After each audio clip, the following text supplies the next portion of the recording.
नमस्कार दोस्तों, आप सभी पर माँ का आशीर्वाद और बजरंगबली की कृपा सदैव बनी रहे। बहुत ही संवेदनशील विषय के ऊपर आज हम बात कर रहे हैं। आप पूरे ध्यान से जो मैं कह रही हूँ उसके एक एक शब्द को समझें, आत्मसात करें, तो फिर माँ की सवारी के बारे में जो डाउट्स आपको होते हैं वो दूर हो जाएंगे। बहुत समय पहले की बात है। एक गाँव में पति पत्नी थे। पति था ईसाई और पत्नी थी हिंदू। एक दिन उनके बेटे का सरकारी नौकरी के लिए इंटरव्यू था, तो दोनों ने अपने अपने रीति रिवाज के हिसाब से बेटे के लिए प्रार्थना की। लेकिन इंटरव्यू से एक रात पहले कुछ खास हुआ था। उस लड़के के माता पिता को सपने में सांप दिखा था। अब दूसरे दिन वो बेटा घर से निकला और बस में बैठकर इंटरव्यू वाली जगह के लिए रवाना हो गया। अब उस लड़के की माँ बहुत प्रसन्न थी, क्योंकि सपने में उन्हें नाग देवता दिखे थे और उन्हें ये विश्वास था कि नाग देवता उनके पुत्र की रक्षा करेंगे और पुत्र के संग अब जो भी होगा अच्छा होगा। इसके ठीक विपरीत उस लड़के के पिता बहुत चिंतित थे, क्योंकि ईसाई धर्म में सांप को शैतान का रूप माना जाता है और उनको ये डर था कि मेरे बेटे के संग कुछ बहुत बुरा होने वाला है। और फिर उस लड़के की गाड़ी का भीषण एक्सीडेंट हो गया। गाड़ी एक पहाड़ से जा टकराई, लेकिन लड़के को खरोंच भी नहीं आई। अब उसके पिता लगातार विलाप करने लगे कि मुझे पहले ही पता था कि कुछ अनहोनी होगी, क्योंकि बुरी शक्तियां मेरे बेटे पर मंडरा रही हैं। दूसरी तरफ उस बेटे की माँ ने बोला कि मुझे पता था कि जो भी होगा अच्छा ही होगा, नाग देवता ने मेरे पुत्र की रक्षा की। अब दोस्तों, एक ही घटना दो इंसानों को दो प्रकार से दिखी। एक इंसान को दुर्भाग्य उसमें नजर आया और बुरी शक्तियों का उसमें हाथ दिखा, और उसी घटना को दूसरे इंसान ने ऐसे देखा कि ईश्वरीय शक्तियों ने जान बचाई। क्योंकि दोस्तों, किसी भी घटना के होने से पहले हमारा चित्त निर्णय ले लेता है कि जो भी हमारे साथ अब घटना होगी उसे हम अच्छी श्रेणी में डालेंगे या बुरी श्रेणी में डालेंगे। क्योंकि हम किसी भी घटना को, किसी भी इवेंट को साक्षी भाव से नहीं देख पाते हैं और अपना इंसानी स्वभाव उसमें जोड़ लेते हैं और पहले से ही फैसला कर लेते हैं कि घटना अच्छी होगी या बुरी। ठीक यही आपके साथ भी होता है।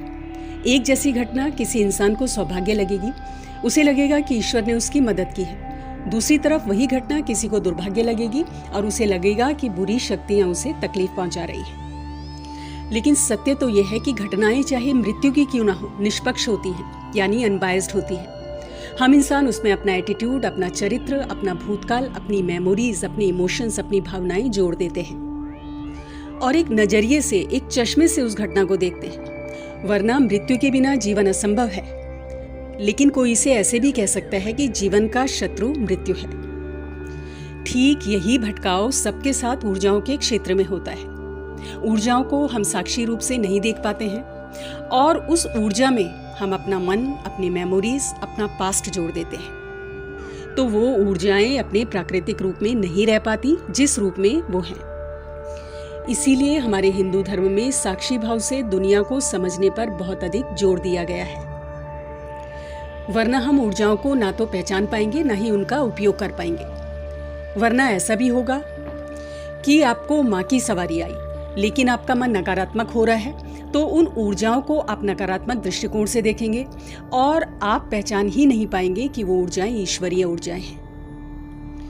जिस वक्त कोई भी ऊर्जा हमारे शरीर में प्रवेश करती है, तो उस वक्त हमारे मन की जो दशा है, हमारे चित्त की जो स्थिति है, हमारा दृष्टिकोण सकारात्मक है या नकारात्मक है, ऐसी अनेकों चीजों से होकर वो ऊर्जा गुजरती है और उन्हीं के रंग में रंग जाती है। और आपको ये बात याद रखनी है कि मनुष्य अपने जीवन काल में बहुत कम ही नकारात्मक ऊर्जाओं का सामना करता है और अधिकतर ऊर्जाएं सकारात्मक ही होती हैं। क्योंकि मनुष्य का जीवन मिल पाना खुद में एक बहुत बड़ा सौभाग्य है। प्रकृति का सौंदर्य देख पाना, आसमान में चांद तारों की विशालता को समझ पाना, इंद्रधनुष की सुंदरता को महसूस कर पाना और ईश्वर के ध्यान में, माँ के ध्यान में, माँ की भक्ति में अपना जीवन लगा पाना, ये सारा आनंद जो है, ये सारी घटनाएं जो हैं, सिर्फ मनुष्य के साथ ही होती हैं। क्योंकि मनुष्य का जीवन देन है सकारात्मक ऊर्जाओं की, और बहुत कम ऐसा होगा कि पूरे जीवन काल में नकारात्मक ऊर्जाओं से आपका सामना हो। लेकिन इस बात पर आप ध्यान दीजिए कि सकारात्मक ऊर्जाओं का आपके भीतर प्रवेश करना इस बात की गारंटी नहीं है कि उसका परिणाम आपको हर बार सुखद ही मिले। क्योंकि सकारात्मक ऊर्जा एक मैग्नीफाइंग ग्लास की तरह होती है और वैसे ही कार्य करती है।